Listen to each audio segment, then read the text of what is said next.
Okay, boys, we're getting straight into it. Western Barbarian with no beard, case 4, Mumonkan. Wakuan asked, Wakuan asks, why has the Western Barbarian no beard?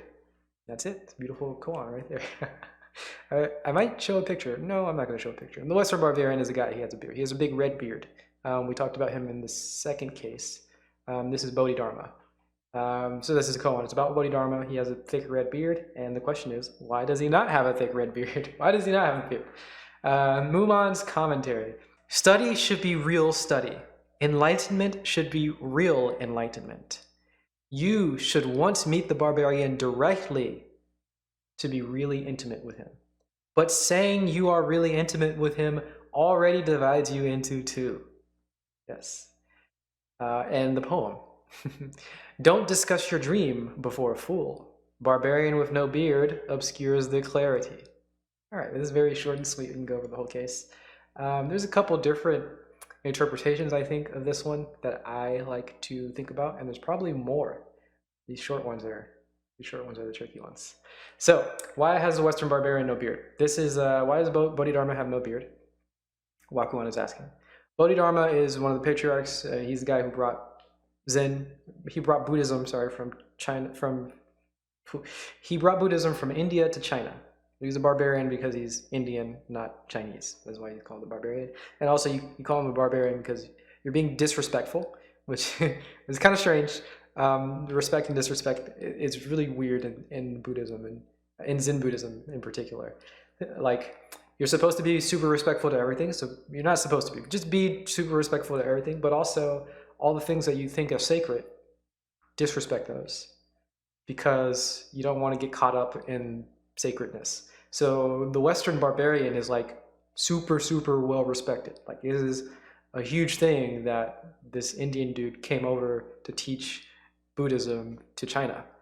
But we call him the Western Barbarian because he's a barbarian. Why does he have no beard? So I like to think about this in many ways. The first way I'm going to think about it is, why does the Western Barbarian have no beard? Because when asking the question, it makes you think about the Western Barbarian without a beard. It'd be like asking, why is the elephant pink? Or I'll just stick with that. Why is the elephant pink?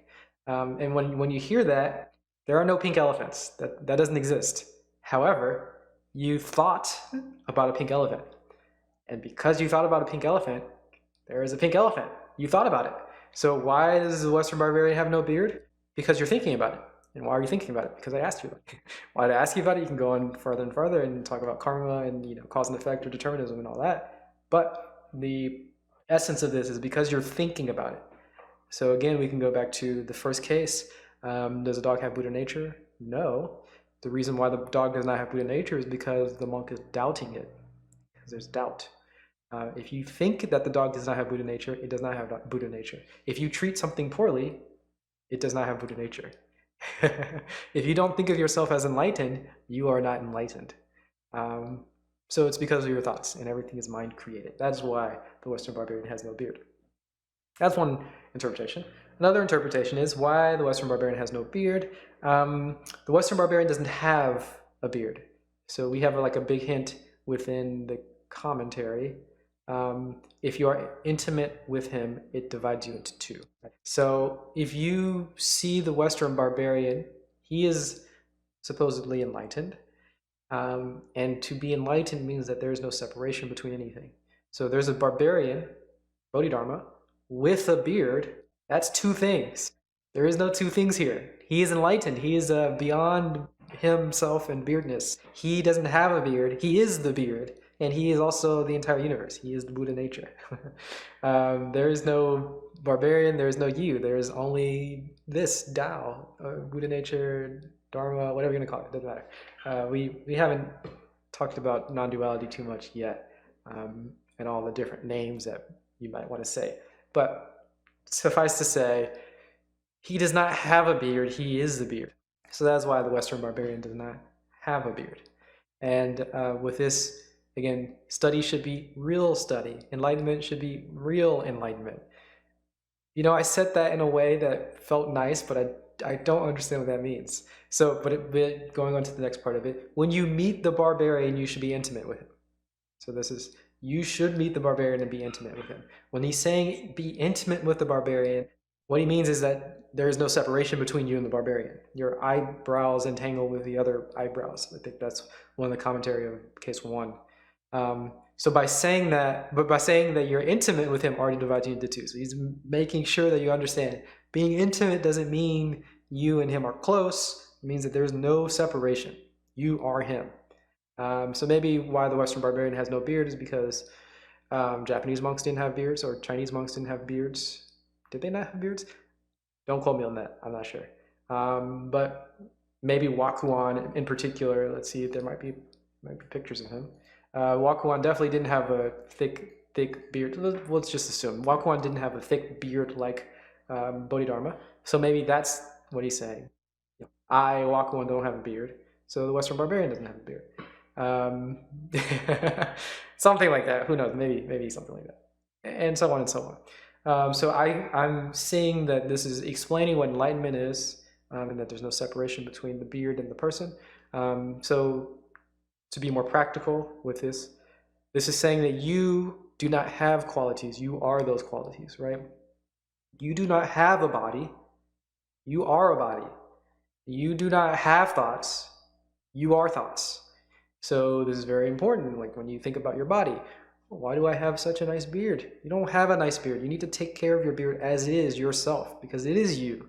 And this can be extended to literally everything, right? Why do I why do I have a dog? You don't have a dog. You are the dog.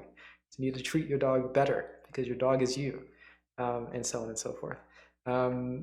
But specifically for the body, this is important for a lot of people because a lot of people think of themselves as having a body. They're sort of like riding along in their body. They don't treat their body well, and they don't realize that when you're nicer to your body, you feel nicer. Like you are a better person when your body is doing well. So go to sleep on time and drink water and exercise and all those things.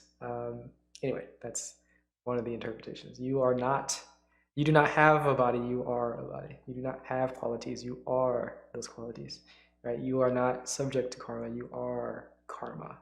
There's no separation. Don't discuss your dream before a fool. Don't quite understand what that means. Barbarian with no beard obscures the clarity. So I feel like this is undercutting all the things that I just said. A barbarian with no beard obscures the clarity. Yeah, maybe not. Because there's a barbarian. If you think of the barbarian with no beard, you're missing the clarity that there is no barbarian, there is no beard. There's nothing. Maybe, something of that nature. Don't discuss your dream before a fool. That's what I'm doing right now. I'm saying lots of crazy stuff. And if you think that this is all crazy, because it is crazy. It's just a dream. It's just a dream of mine. And I don't mean fool in the sense that you're foolish, right? But fool in the sense of... if you don't have that moment of understanding the ridiculousness of all this Zen stuff, right? If you haven't understood the Gutier's finger that he cuts off from the kid, if you don't understand that the words don't mean anything, these words are just vacuous and silliness, and they're pointing to everything and they're pointing to nothing. If you don't understand that, then I'm just discussing my dreams here, and my dreams are my thoughts, right? Why does the Western Barbarian have no beard? Because I'm thinking about it, and I'm telling you all my thoughts. And if you don't understand that my thoughts are vacuous and silliness and ridiculous, then you're a fool. In this sense, this is what he's saying. And I'm wasting my time by telling you all this because you're just going to think I'm crazy. So I'm also a fool. There's no separation between the foolishness of you and me, because if I'm discussing my dream of reality, my conceptions, my thoughts, my feelings, if I'm discussing that with somebody who doesn't already understand that those are all nonsense, I'm a fool and you're a fool. We're both fool. Everybody's being foolish here, and we're just obscuring all the clarity because we have conceptions of a barbarian, we have conceptions of a beard, and we have conceptions of having and not having, and all this stuff. Yeah, so that's kind of how I see this case 4, and I think it's pretty practical. Well, practical isn't the right word, but I can get some very practical uses of it. Also, super important here. Limiting thoughts. This is a really big one. So why does the Western barbarian have no beard? Because you're thinking about it, right? You just thought about it. Why is the elephant pink?